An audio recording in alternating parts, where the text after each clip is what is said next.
बेहद स्वागत है जी सभी स्टूडेंट्स का। एक बार फिर हाजिर हैं जसमीत भाटिया जी हमारे साथ मौजूद हैं।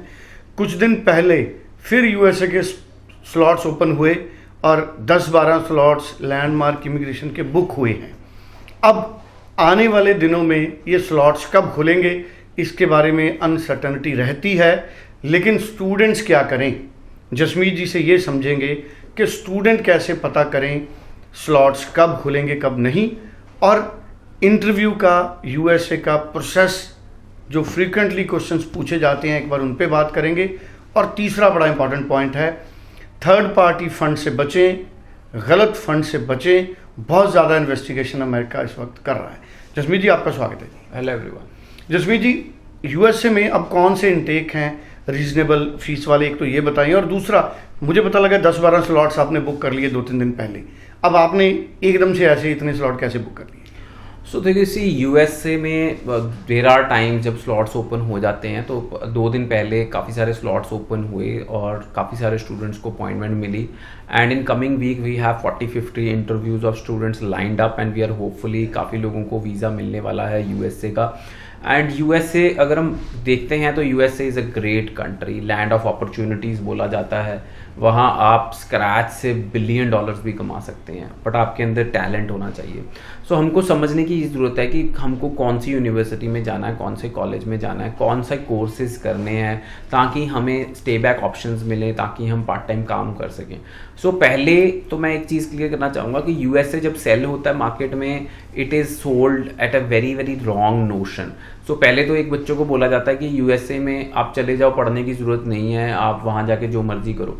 सो हम एक चीज़ बता दें कि जब हम रिफ्यूजी डालते हैं ना किसी कंट्री में जाके, या असाइलम डालते हैं बिकॉज, तो आप इंडिया कभी वापस नहीं आ सकते।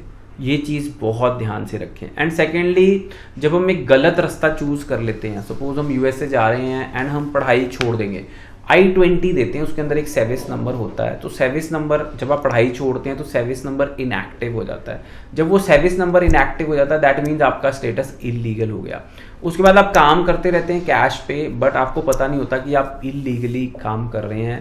And as soon as your service is activated, जो वीज़ा आपके पासपोर्ट पे लगा है उसकी कोई वैल्यू नहीं रहती। सो स्टूडेंट्स, क्लैरिटी लेके चलें कि हम क्या करना चाहते हैं। हो सकता है कल को यूएसए में ट्रम्प की सरकार आ जाए और जितने इलीगल लोग हों उनको वापस भेज दिया जाए। सो ज़रूर एक क्लैरिटी लेके चलें। और दूसरी चीज़, USA is fully developed country. Land size ज़रूर कनाडा जितना है, बट यूएसए की आबादी 35 करोड़ के करीब है।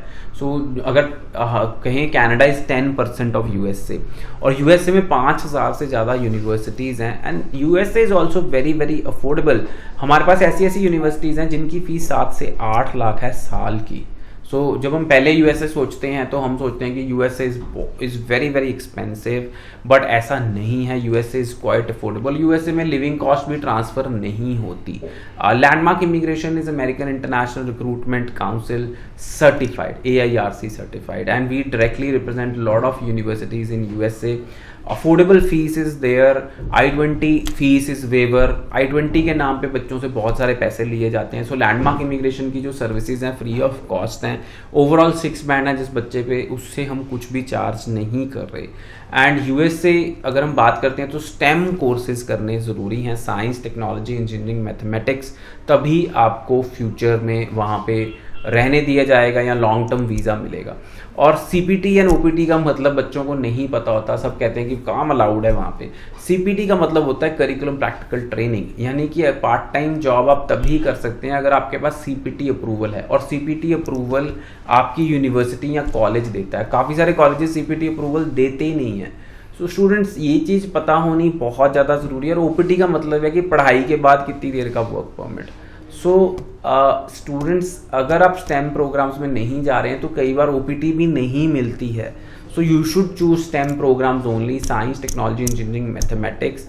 और जो CPT है वो आपकी यूनिवर्सिटी पे डिपेंड करता है कि वो आपको CPT देते हैं। नहीं तो on campus of the university आप काम कर सकते हैं, नहीं तो आप कैश पे काम करते हैं बच्चे, which is not at all allowed और एडवाइज्ड। बट स्टूडेंट्स, पढ़ाई करनी बहुत ज़्यादा ज़रूरी है, बिकॉज अगर आप नहीं पढ़ेंगे तो आपको लीगल स्टेटस ख़त्म हो जाएगा।